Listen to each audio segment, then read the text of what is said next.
So we come to play special up with the thing called Missing You. Now Kim Bazell come in and sing up because your voice crazy, because we're not time for weird. Selector, come with it, man.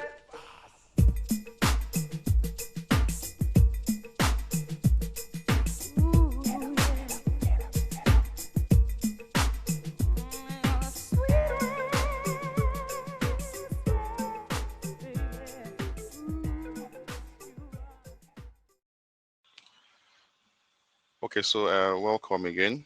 So let's quickly look at the overview and the objective of this training. Like you rightly know, if you fail to plan, you have already planned to fail.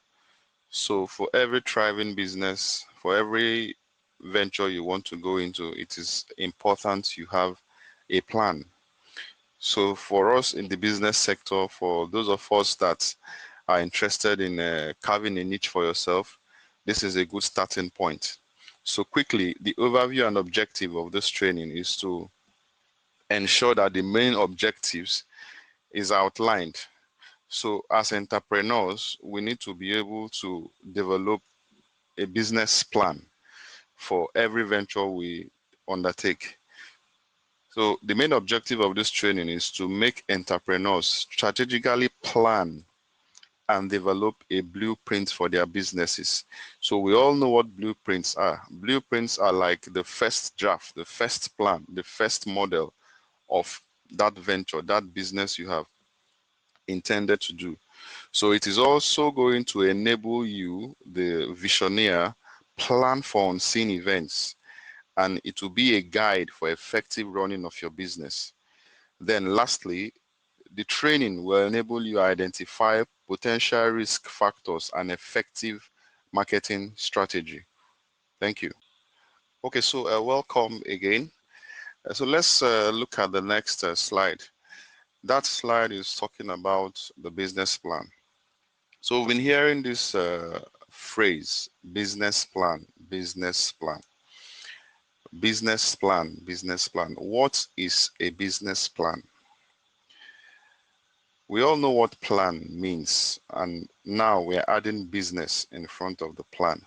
So a business plan is a written document outlining business goals, how to attain them, and the time frame to attaining them. So please, let's be very, very clear with this line. This is the most important line in all of this training. It says a business plan is a written document, so you must have to write it down. You don't have to wish it or imagine it or just have it arbitrarily existing in your head. You need to write it down. It's a document, and that document will clearly outline your business goals. What are the goals of that business? Yeah, what are the end results? Yeah, what are the visions, if you like? So again, this business plan will also show how to attain them. What are the strategies to attaining your goals? And it will also show you how and the time frame to attaining them. For the time frame, though, we know that there are exigencies and there are eventualities that might affect you, but nevertheless, the business plan should contain all of this. The business plan from other quarters is also a document that describes the nature of your business. It also shows the sales and marketing strategy. It gives us the financial background and a projected profits and loss statement. This document also describes a new and existing business. That is to say that for all new businesses, you must have a plan. You must have a plan. Then for existing businesses, if there were no business plans prior to the time you set up the business, it's never too late to begin to draft out one. Armed with this kind of training, you should be able to draft out a business plan, yeah, for all existing businesses. So there shouldn't be any reason or any excuse why those of us in business are operating without a business plan. So this business plan shows us clearly, you know, the services, the products that are in offer. It shows us the management team, gives us your operational model and any other vital information that will make the business succeed. It is a roadmap of your business detailing how you will succeed. Thank you. All right, so thank you. So let's continue. So the last slide, we talked about what the business plan is. So now let's look at factors to consider. What are those things you need to consider? The very important things you need to consider before you begin to put down a business plan. Now, I hear some people say, okay, what if I have a very small business of 50,000 naira, and what would I need a business plan for? I thought business plans are for businesses or ventures that are worth the millions or hundreds of thousands. I don't need a business plan. My business is too small for that. You're wrong. So there are basic factors you need to consider for every business, and that is the reason why we're looking at this now. So before writing a business plan, it is important to consider two primary factors. Yeah, so who will be the reader? Yeah, who will be the reader?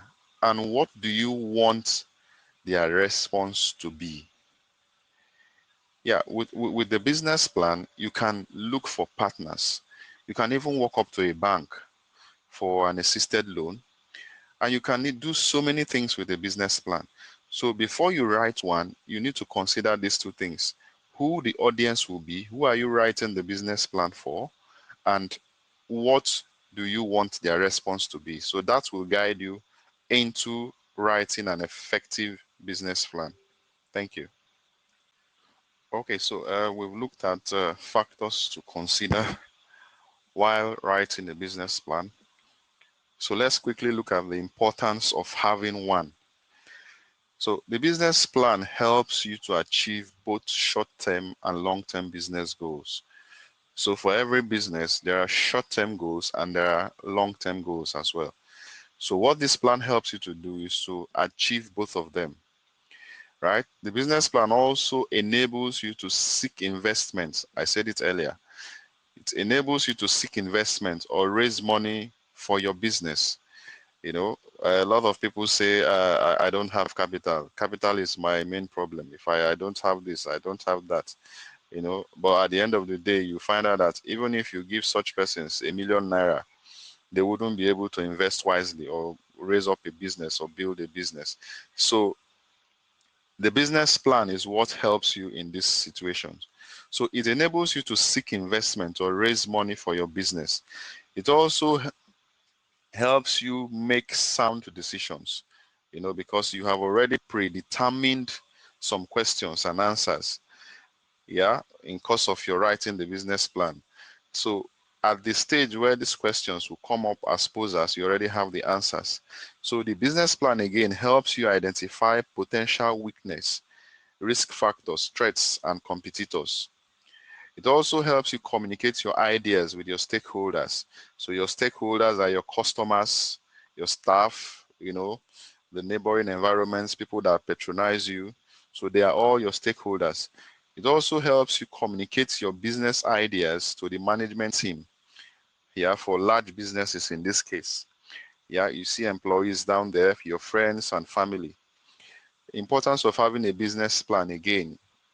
It's around forming new alliances and partnerships. So in course of the business, if you begin to look at expansion, yeah, you agree that the business plan will also consider these things. Maybe for a long-term business, say 10 to 15 years, you begin to look at expansion. Yeah, how do you expand beyond the growth barrier? So in expanding, you need to form alliances, just like what we see in the banking sectors, you know, and some other ICT businesses. Yeah, you begin to see such. It also helps you grow your existing business. Yeah, and again, it enables you to sell your business exit strategy. Yeah, every business at some point should have exit strategy, especially for the visionaire. You're not going to work till you die. Yeah, there should be an exit strategy for you at least. That's why you get to see most board of directors at some age, they retire and they pass on the mantle to the new board. Yeah, I deem it necessary for all of us to look at the importance of having a business plan and ensure we note it down. Thank you. Okay, thank you for following through. So let's look at the next slide. So we just looked at the factors to consider, and we have talked about some of the key things you need to understand while writing a business plan. So let's look at the components of a business plan. So at this stage, we are beginning to enter the business plan core framework, if you like. So every business plan must have these items as they are listed in the slide. So you must have an executive summary, the business description, a business model, the products or services, yeah, and this service or products must be described, yeah, clearly. There must be a market analysis and the competitors. You need to analyze all of these things. Then the next is the SWOT analysis. The SWOT analysis, I'll talk more about it when we get to components of the business plan 7. Then you also need to have an operational plan as part of the core components of the business plan. Then the most important again as a component is the marketing plan. There must be a marketing plan for the business. The management team, and the last of the core components is the financial plan. That financial plan will show income statement, cash flow, balance sheet, break-even analysis, and all kinds of accounting documentation. So these are the core components of a business plan. If you wish to let's say have maybe let's say for those of us that will say my business is too small, why will I need to draft all of these things as a business plan? Yes, if you look at them, you cannot do without any of them. If you look at them, they are as simple as it is, as in these are the core components of a business plan. You must have to do these things, no matter the business capacity or the business capital. Thank you. Okay, we just looked at the core components of the business plan. So the first amongst them is the executive summary. So what is the executive summary? Yeah, so in a nutshell, the executive summary is what financial experts, what investors, what they look out for in every business plan. They might not be interested in looking at your marketing forecast, your marketing strategy, your sales forecast, your financial plans, and all of those. They just pick your executive summary and look at it. You know, spend the next 30 minutes looking at your executive summary. So this executive summary is a detailed, brief, and concise summary of the business. Yeah, it sums up everything you have put together in that plan, and it clearly shows the opportunity to a would-be investor. This plan, you know, at the time of putting it up together, we might have close to no matter how short you want to keep a business plan. We've seen business plans that are 100 pages in all. Some of them are 60 pages, 30 pages, 10 pages, as the case may be. But whatever it is, your executive summary should at least be between 1 to 3 pages long. Yeah, it shouldn't be more than 3 pages long, so that it doesn't it doesn't get boring.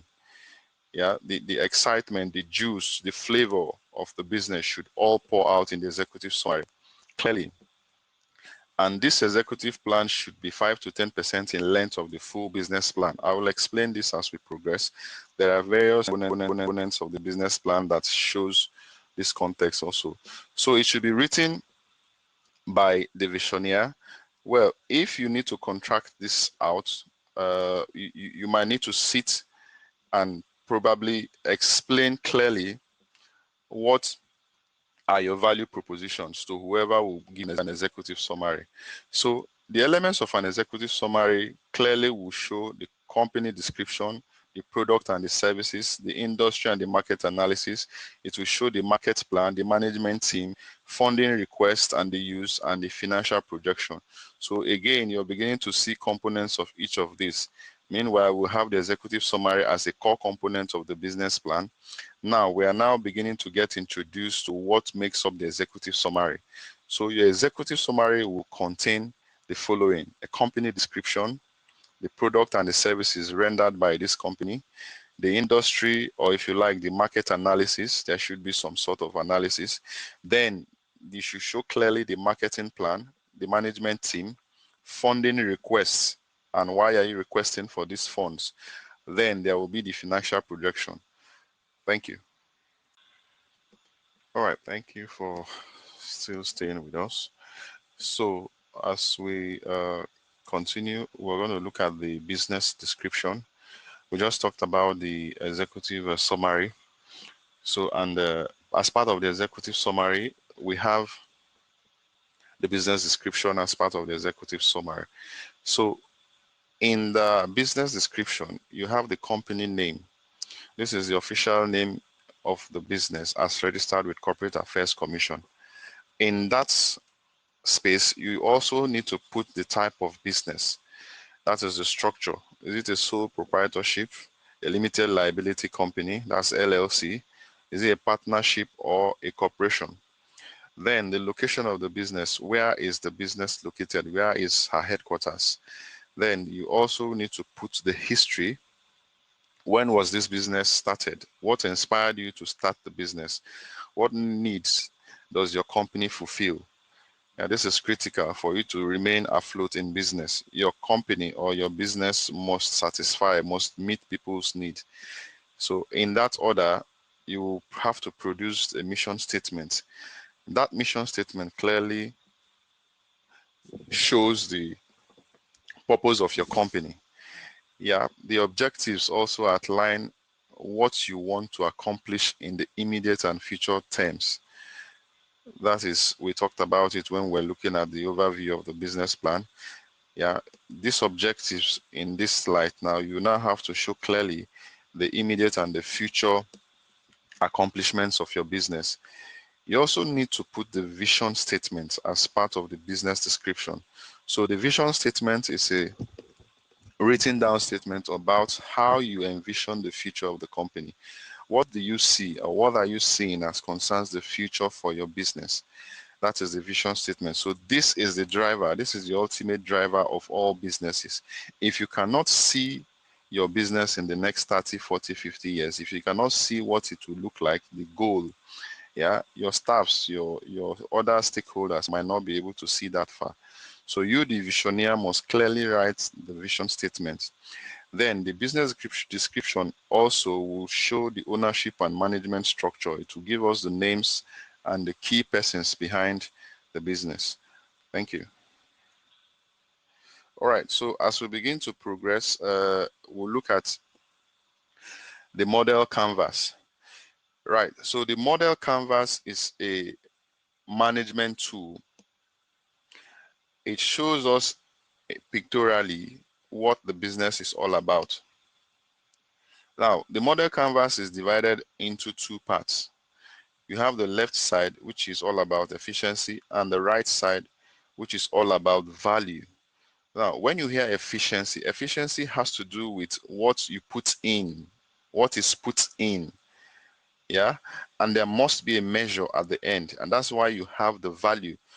What you have put in, what is the value of that thing you're putting in? So when you hear the word value, what comes to mind is customer-centric activities. So the model canvas have on the left side the efficiency, and in the efficiency we're looking at the key partners, yeah, because they have a role to play. We have the activities, we have the resources, cost structure. So all of these things impute into the efficiency. They make a business become efficient if they are well tailored or structured. Then on the right side of the model canvas, we talk about the values. So the values now, we have the customer relationship, we have the channels, we have the resource model, and we have the customer segment. Then in some other model canvases, the resource costs model is broken down into revenue model and the resource model. So sometimes you see revenue model, the other times you see resource model. So this is what the model canvas is all about. It's just a visual chart showing us pictorially what the business plan is. All right, so we just talked about the model canvas and trying to look at how the model canvas can pictorially represent your business plan.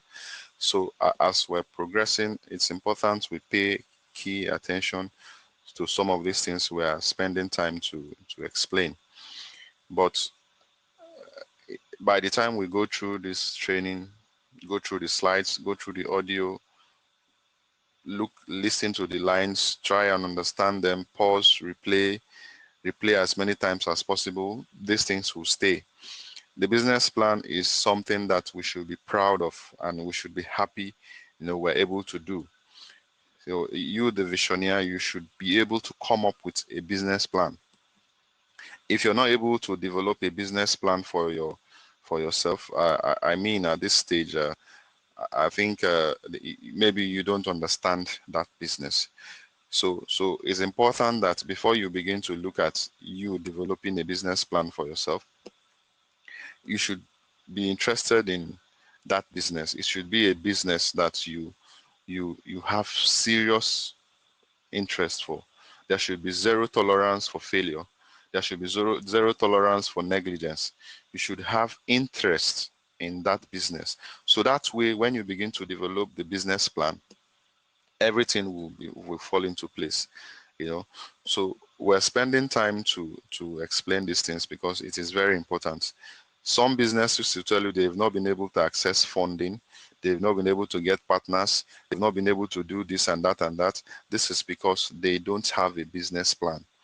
If you write a business plan and you follow strictly what we are training you on here, you will be able to sell that business because it will be clearly understood by whoever you're presenting it to without ambiguity. Now, that does not mean that we don't have people contract out their business plans to experts to write.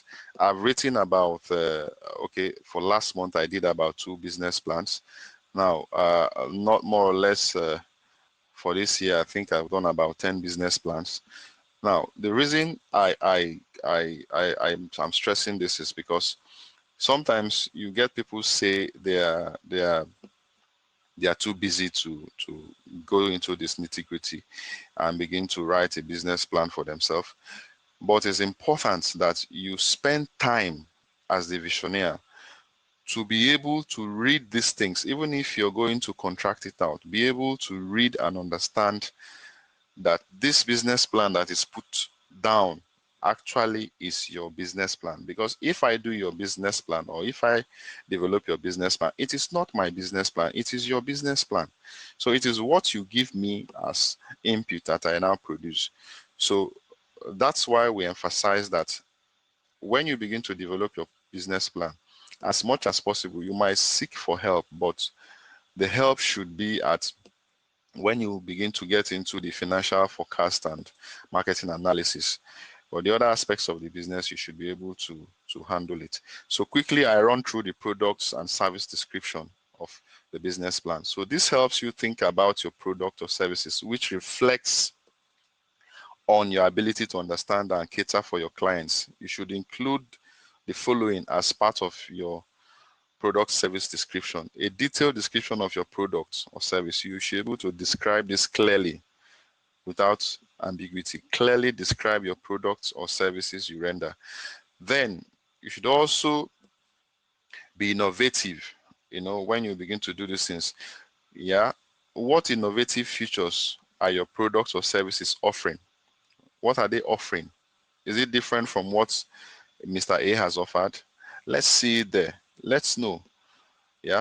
How does it distinguish itself from other products or services already existing in the market? So in which ways are your services different? In which ways are your product different from what is already existing? So the unique selling point of your value proposition offered by your product or service. So what is that unique selling point? What is that key advantage you have? Somebody wants to buy your product. So what is the key advantage? That key advantage is what we term the value proposition. So how will your product or service satisfy clients' needs and expectations? So this should be clearly stated out when you begin to talk about your product, services, and descriptions. I've spent about 5 minutes trying to put this down because I want to be sure that when you begin to talk about your product and services, you should clearly show your services and products. Follow the precepts, follow what we have explained, and without any doubt, whoever reads this portion of your business plan will not find it difficult to understand. Thank you. All right, so we've talked about the product and services. So let's talk about the market analysis. So as the word goes, market analysis, at this stage of your business plan, you need to be very clear about this analysis. Now, when you start doing the analysis, it's important you note where your your products or your services, how far they can go. So it will help you to do a good analysis.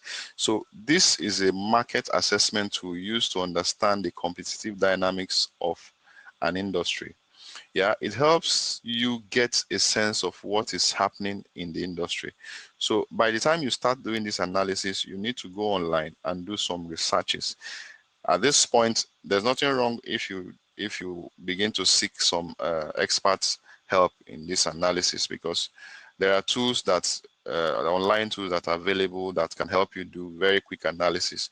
Some of them are paid tools, some of them are free tools. But if you're able to on your own do a quick survey of your market, in terms of age, demographics, gender, and all of those things.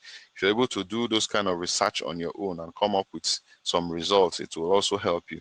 So again, the market analysis, it helps you understand your position relative to other participants in the industry.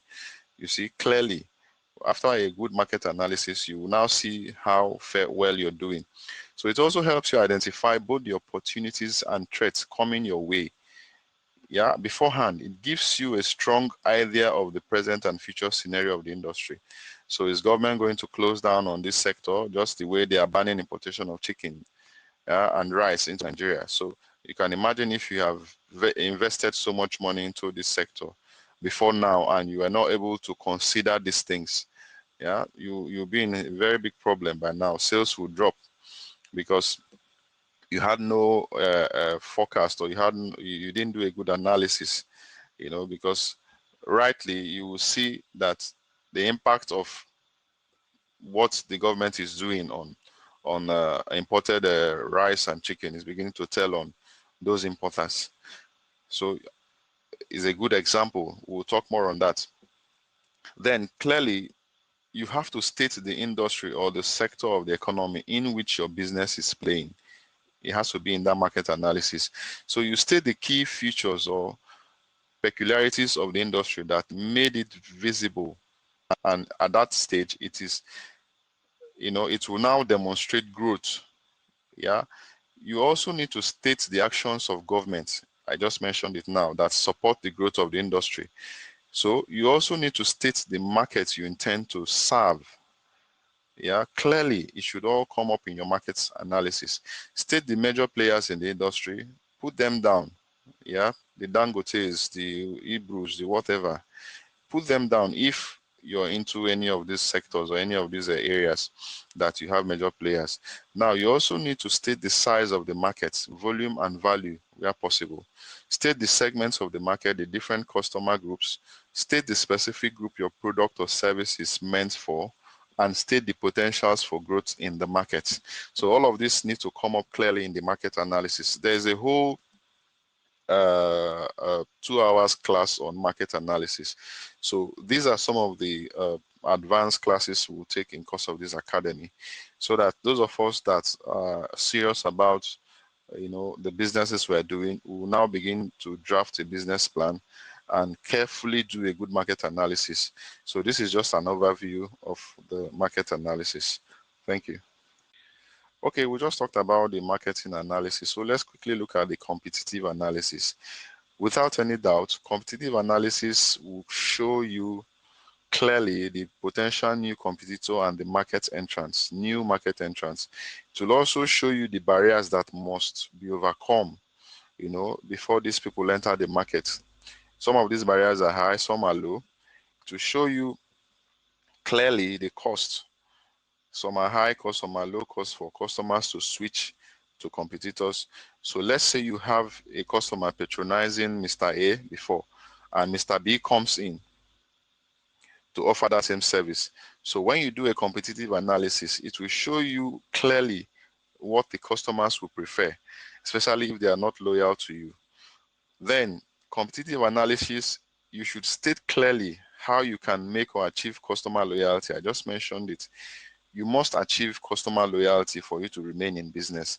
There's something called maintaining customers, and there's something called prospecting for customers. They are not the same thing. The customers you have, you should maintain them. Then the ones you don't have, you have to prospect for them. So making sure your customers will always prefer your product or services, you need to devise a mechanism or something that will attract their loyalty.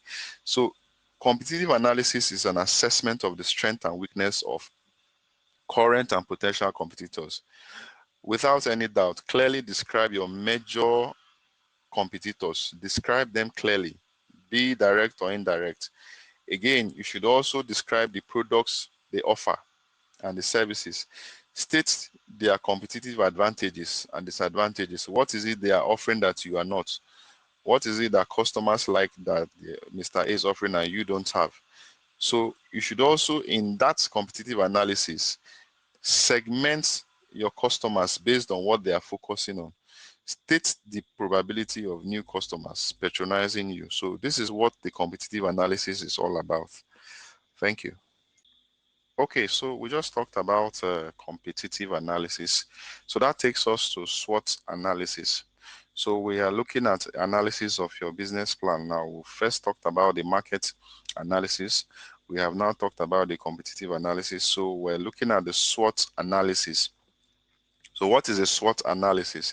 So SWOT is an acronym. If you look at the slide, we have strengths, weakness, opportunity, and threats.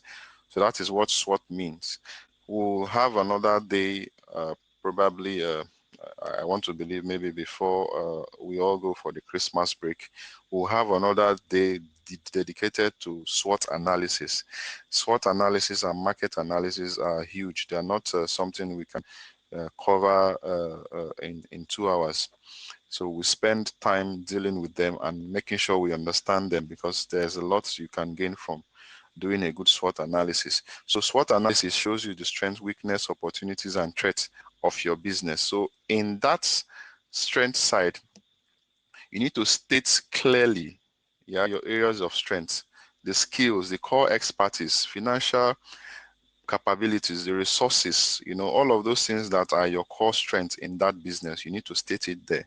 If you have excess cash flow, excess liquidity, you state it clear. If you have experts in all areas of the back end, putting up the structures of the office or the business together, you state it clearly in your strengths part of the SWOT analysis. So you need to state again, if you have awards, recognition, certifications in that part, clearly you put them, because this will count at the end of the day. Then you go to the weakness part analysis, represented by the yellow color. So in that part, you have to state your weakness, be it internally or externally. State the weakness that is inherent in your business, in you, in your team, in whatever you're marketing or servicing. So such as, as will be appreciated when somebody sees and say, okay, this is a gap, we need to fill it. So you need to state clearly your brand weakness. If you don't have good marketing strategies, you don't have good designers, you don't have everything that will constitute a weakness, put it clearly. We'll see the importance of it. Then below the strength and the weakness, we have the opportunities. So at the opportunities part, clearly you have to put things like, how heavy the environment will affect your business, how heavy or how impactful will government policies, political considerations, economic activities, the social infrastructure, how technology, how legislation, how legal frameworks, how all of these things will affect your business, because there are opportunities there. We had an example of the case where government has placed a ban on importation of rice and chicken. So you can see clearly that this will become a serious threat for people that are into those businesses. Let's assume they had not done a good SWOT analysis. So coming to the right side of the SWOT analysis, you have threat. So in that threat, you have to state the challenge and the risk that you have to deal with on day-to-day basis. You have to state them clearly.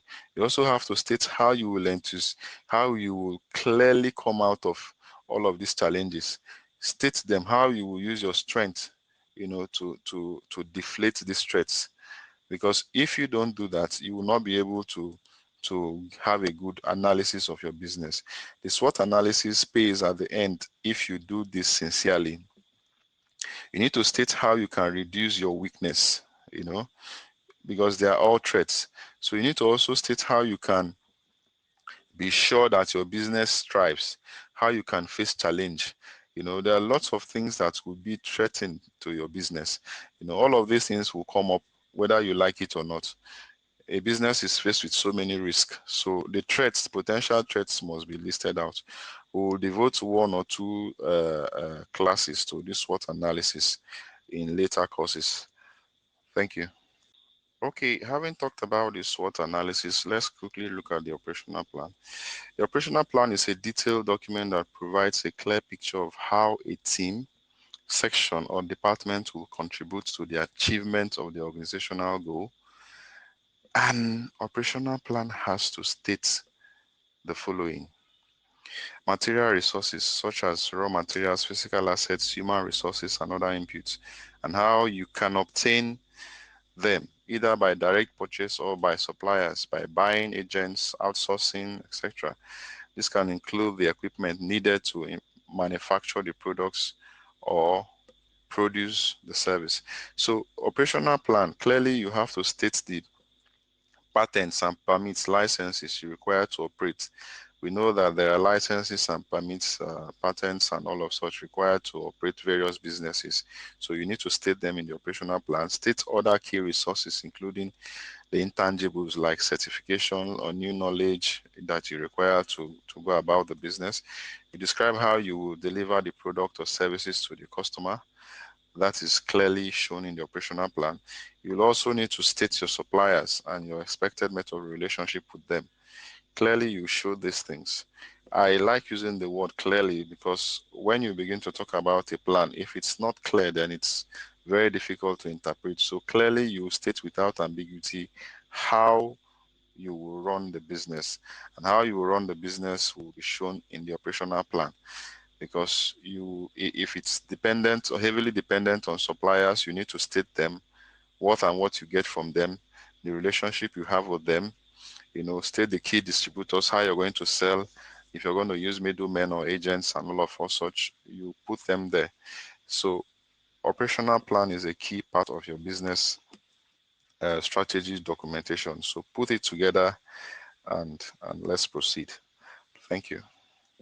All right, so we just talked about the operational plan. So let's go to one of the chiefs in the business plan. That is talking about the marketing plan. As a business visionary, as a business owner, you are the chief marketer of your business. You are the chief marketer of your business. There's no way you can compromise this. If you cannot market your business, who will market it for you? Yeah, you can hire marketers, you can hire experts to market the business, but that will only go thus far because you are the chief marketer of your business. That should be settled. So your marketing plan should outline clearly the strategies and the tactics you would adopt in marketing your products.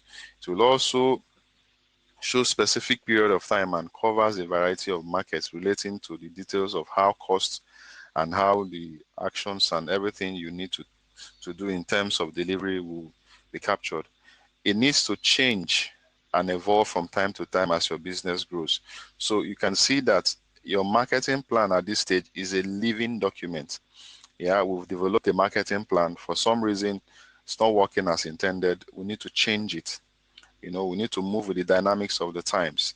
You can see that businesses all over are adopting, they are changing strategies. Because you have a business plan does not mean there are some of the aspects of that business plan cannot be tweaked with time. Modernity has made it easy for us to use social media to do lots of this marketing. So for any reason you fall short of your marketing plan because you didn't consider some demographics or some issues concerning the product or services you're rendering, you go back to your business plan and tweak it. So long as you have a section called marketing plan, it should be detailed enough and it should strategically follow how you take your goods or your services from your business place to the customers. Thank you. All right, we've talked about the marketing plan. So let's look at the management team as a core component of the business plan.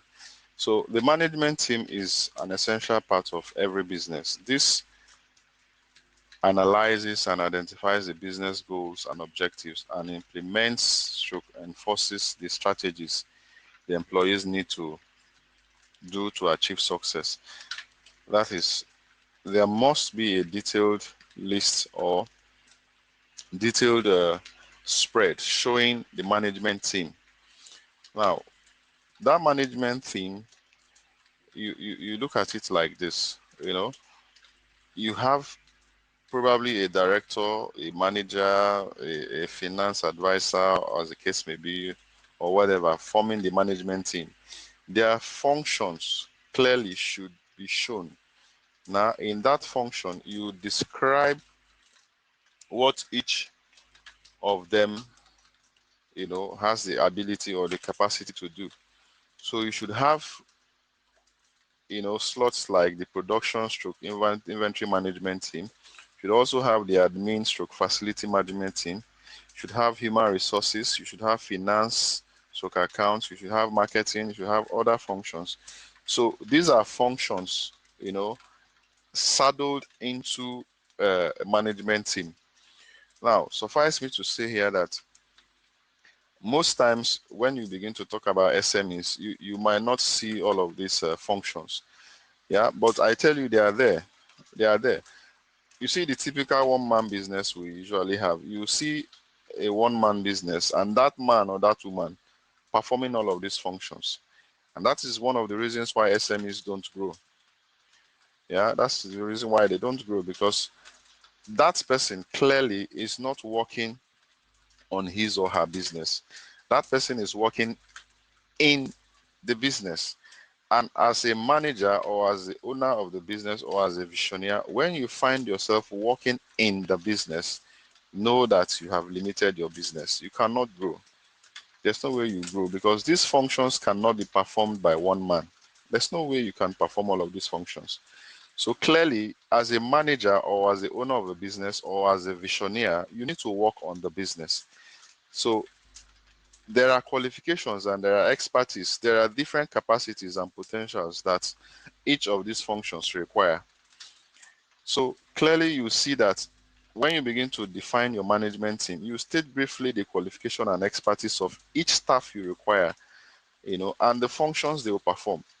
You also state the caliber of staffs who will be or are currently responsible for the functions which you need. So you can see for a producing company, you definitely need a production manager. You also need a personal manager. I need an accountant and a marketing manager.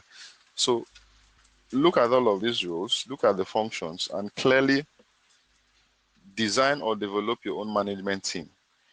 Some of these functions can be contracted out. There's no harm in that. You have, for instance, the finance and the accounting part of your business contracted out to an auditor. You also have the marketing and the sales part contracted out to social media marketers. Yeah. You also have the human resources part also contracted out. Then you focus clearly on probably the production or the inventory part. Then you see that SME will blossom. How are you going to pay for the other services you're contracting now? These are very simple. There are various ways you can pay for these services. One, you can offer them partnership. Yes, if your business is well planned, your business is well structured, and they see prospect in it, they will opt in. Yeah, while they perform these services as part of their partnership demands, you're on. So it's just too sad that we don't see these things as important when we begin to set up a business, and that's why most SMEs die within the first 3 years of operation. So we also have, again, strategies to grow small and medium scale businesses in another training, which will all come up in part of the advanced classes we are organizing. At the appropriate time, we'll get to inform the academy, and such modules will be open for training. Thank you. All right, so we just talked about the management plan, the management team, and how that will fit in properly into the business plan we're developing. So it's time we look at the financial plan. As we begin to draw close, we'll begin to wind up this training. It's been a long one. Reason being that a business plan is not another document. It's not just an ordinary document. The business plan is a life wire of every business. You know, if you have a very good business plan, you rest assured that at every point in time, you have a way out, you have an escape route, no matter the situation. Okay, so let's look at the financial plan. So that financial plan should state how you will finance the business. How are you going to finance the costs of your business? So as a business owner, you must finance part of your business with your savings or your personal funds or equity, or some grants you had, or probably, your salary if you're working.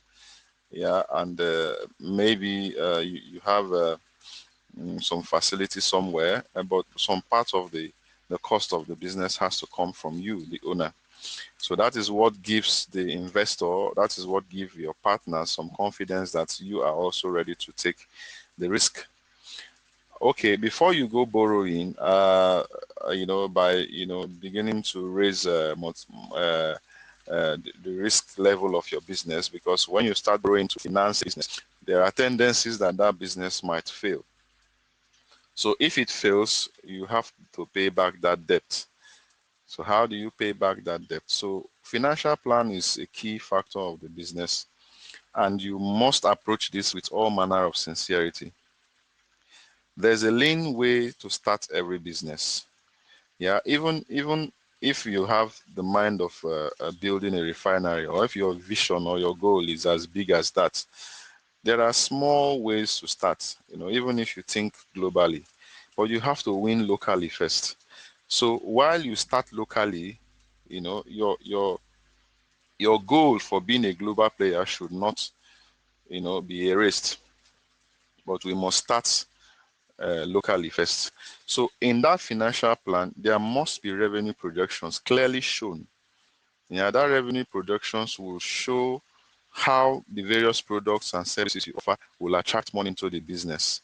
It will also show clearly at what times the prices will begin to compete with those in the market. Yeah, you will also state the estimated volumes of products that you offer in the first 1, 2, or 3 years of the business to be able to break even.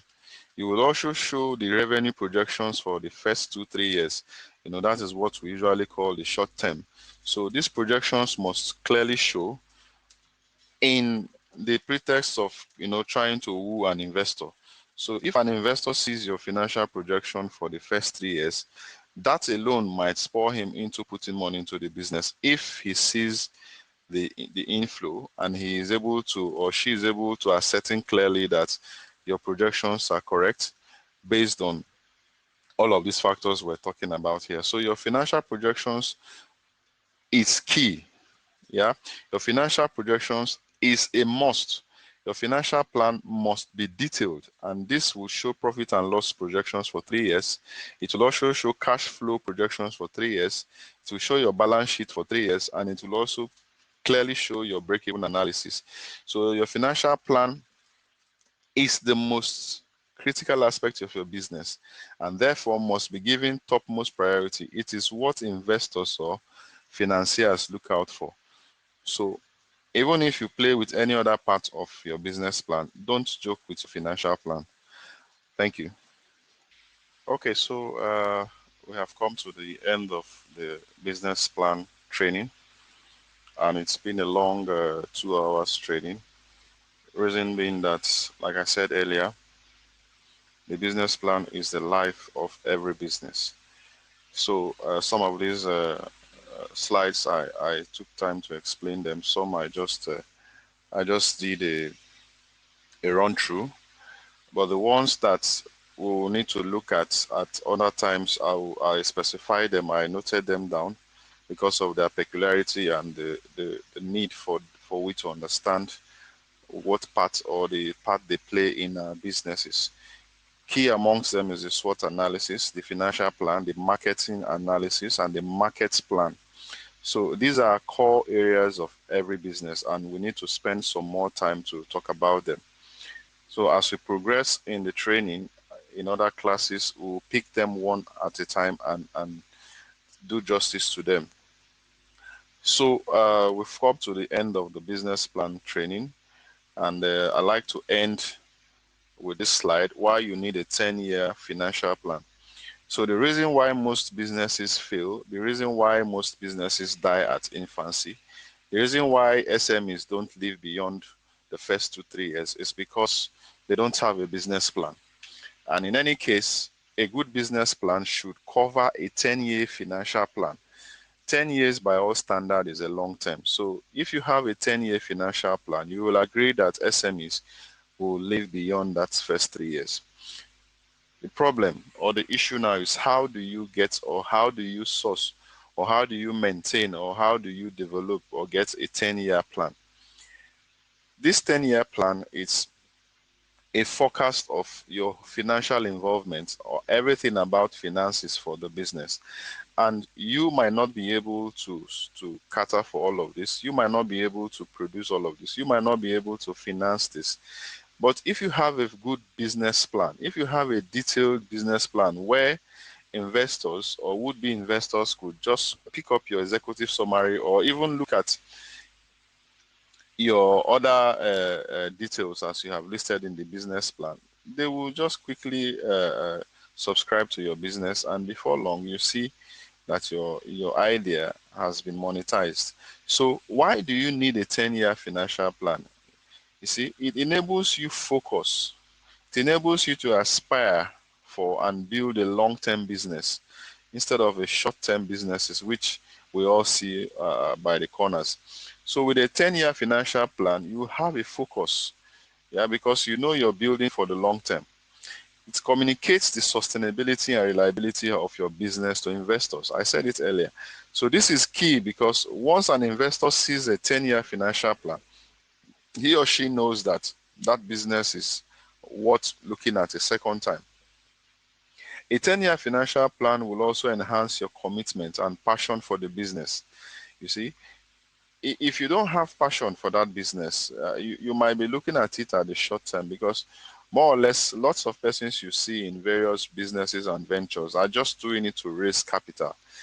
As soon as they get the desired capital they need, they venture into something else. That's not in itself bad as it were. But again, you cannot have that business. You cannot develop a business plan for that kind of short-term venture. And more or less, investors will come in, and once they see that you have a very short-term plan, they might not be interested. Yeah, because every would-be or would investor looks at your long-term plan. So a 10-year financial plan will also allow you to incorporate long-term goals and keeps you focused on your financial aspirations. Look at all the successful businesses we have today. They are all businesses that have outlived 30, 40, 50 years of existence. And you will agree with me that from inception, all of these businesses had at least a 10-year financial plan. So we come to the end of this business plan training. And at this stage, we'll entertain questions. Please put down your questions. Look at the various slides, the text presentation and the audio. Be sure you understand them word for word and also relate them to something you're doing. For those of us that have not started anything, please, while you try to carve out a niche for yourself in any of the areas you are looking at, bring your business plan out, put it down, start writing it. You can consult us for assistance or guidance as the case may be, but you need a business plan. Thank you. Okay, so thank you for listening. Thank you for being there. Thank you for as many as signed up for the training.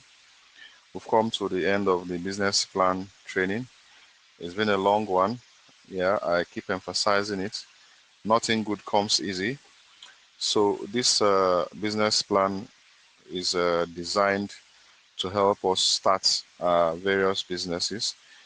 For those of us that have started already, we need to go back and draft a business plan. So not forgetting the 11 key components of a business plan.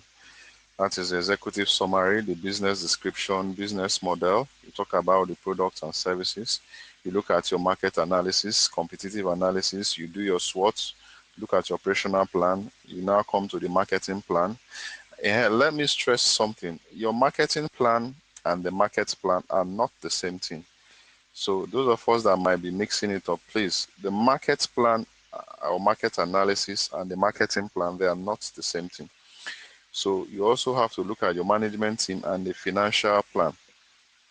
So please go through the slides, listen to the audio, module by module, slide by slide, and be sure you understand what each slide is talking about. This training is designed for us to go back and listen to them, listen hard enough. Before long, you will understand what that slide is talking about. Armed with all of these slides, armed with the in-depth knowledge you get from this slide, you'll be able to present a very good and detailed business plan.